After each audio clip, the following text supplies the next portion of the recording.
nós vamos falar sobre os 4 erros que normalmente nós cometemos nos finais de ano, tá? E aí, uma primeira coisa que nós temos que entender é uma balança entre dinheiro e relacionamento. O que normalmente acontece é que na vida é difícil constituir coisas equilibradas, que nós temos uma tendência gigantesca de não ter equilíbrio. Então a gente pesa muito para um lado e esquece do outro, ou pesa muito no outro e esquece. Enfim, a gente vive nessa construção, não é? E aí muitas pessoas vão dar um sobrevalor gigantesco pro dinheiro e não vão construir laços afetivos positivos, ou vão procurar muito a questão afetiva, mas vão deixar de lado a questão financeira. Isso acontece. E o que nós temos que entender?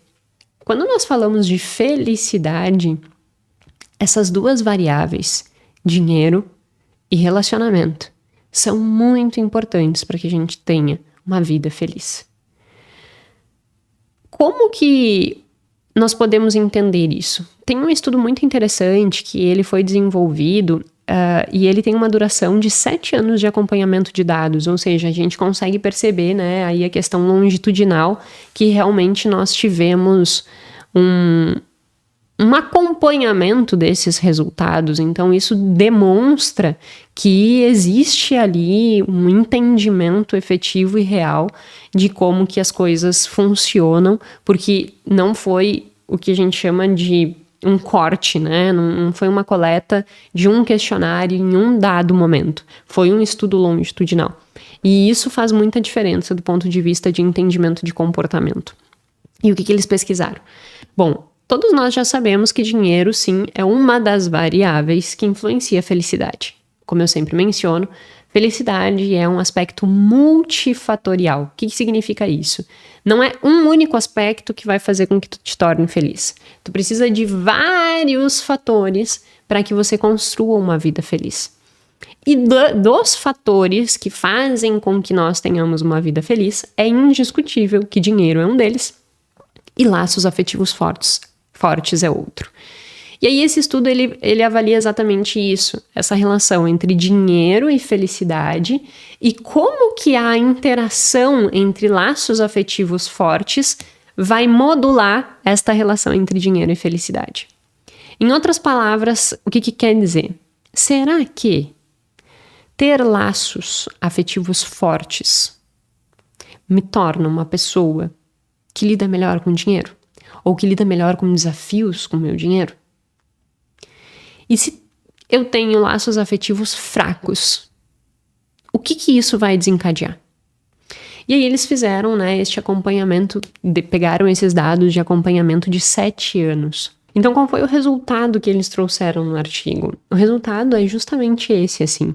Depois de fazer esse acompanhamento por 7 anos, eles conseguiram comprovar que aquelas pessoas que estavam enfrentando algumas dificuldades, que estavam com problemas financeiros, com baixa capacidade de lidar com esses problemas, pagar suas contas, dívidas, enfim, essas questões, aquelas que possuíam vínculos afetivos fortes, elas conseguiam lidar melhor com essas adversidades do que aquelas que não tinham um vínculo afetivo forte.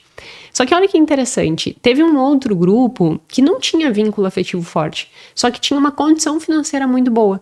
E aí eles também mostravam-se com uma maior felicidade, como se o fato de ter uma boa condição financeira minimizasse o problema de não ter vínculos afetivos fortes. Em resumo, se você tem problema financeiro e concomitantemente não possui vínculos afetivos fortes, isso vai te gerar um mega prejuízo em termos de qualidade de vida e satisfação global com a sua vida. Felicidade, no final das contas, né? Falando de uma forma didática.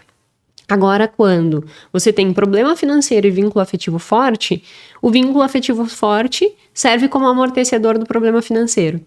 Por outro lado, se você tem boa condição financeira e não tem vínculo afetivo forte, a boa condição financeira serve de amortecedor para essa falta de vínculo afetivo forte. O que eu quero dizer com isso?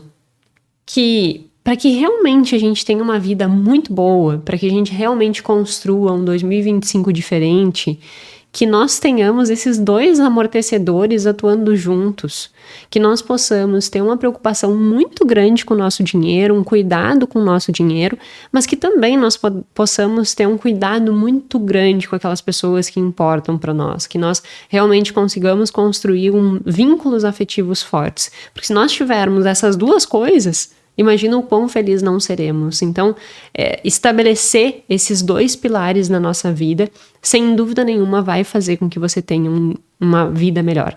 E aí você pode estar pensando assim, tá, mas o que significa ter vínculos afetivos fortes, né? Ter essa necessidade, né, de relacionamento. Nós somos seres sociáveis. Por isso que é tão importante os vínculos fortes.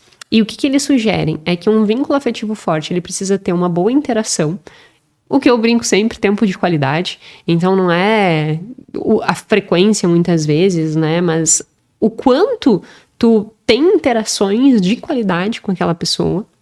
Conversar, dialogar. Eu percebo muito a falta de diálogo e transparência entre as pessoas. As pessoas dizem assim, eu me encho o saco, não sei o que tá, mas tu conversou sobre isso, tu discutiu, né? Ter uma troca, realmente, isso não acontece, não se vê acontecendo, cada vez menos. As pessoas ficam mais no telefone e com menor tempo de qualidade junto. Ficam muito tempo junto, mas separados, mesmo estando juntos.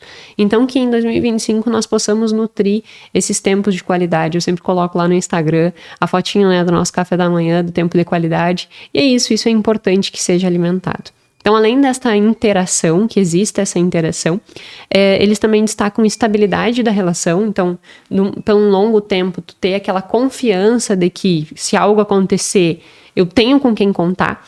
E por fim, mas não menos importante, é que exista um sentimento genuíno de preocupação. Então, aquelas pessoas que realmente tu tem vínculo afetivo forte, tu tem uma preocupação genuína com aquela pessoa, tu quer ver aquela pessoa bem, tu quer ver... E isso acontece, não vai acontecer com um estranho. Não acontece nem com o teu eu do futuro. Se você já viu o podcast aqui que eu falo sobre isso, quando nós pensamos no nosso eu do futuro e é feito, né, a ressonância magnética funcional, e nós não criamos vínculo emocional com o nosso eu do futuro, tem uma área que se chama córtex cingulado anterior, que ela está diretamente ligada com empatia, que ela não liga. O que isso significa? Que você não reconhece o seu eu do futuro. E, por não reconhecer o seu eu do futuro, tu não te disponibiliza a ter um esforço, digamos assim, no presente, para que tu consiga, né, servir o teu eu do futuro. Então, isso é muito interessante que nós possamos entender que se nós não conseguimos nos sacrificar nem por nós mesmos no futuro, como que nós vamos estabelecer e ter uma boa relação afetiva se nós não tivermos nenhum tipo de preocupação com aquela pessoa? Então, um vínculo afetivo forte parte desta preocupação, parte de tu olhar para essa pessoa e dar valor para essa pessoa. E não tratar ela como um estranho, porque senão você não vai ter o que eles chamam de efetivamente vínculo forte. Então, o primeiro erro vem disso, né? O primeiro erro é justamente nós ou olharmos só uma coisa ou olharmos só outra ou não olharmos nenhum dos dois. Tem um problema financeiro e não tem um vínculo afetivo forte, acabou com tudo.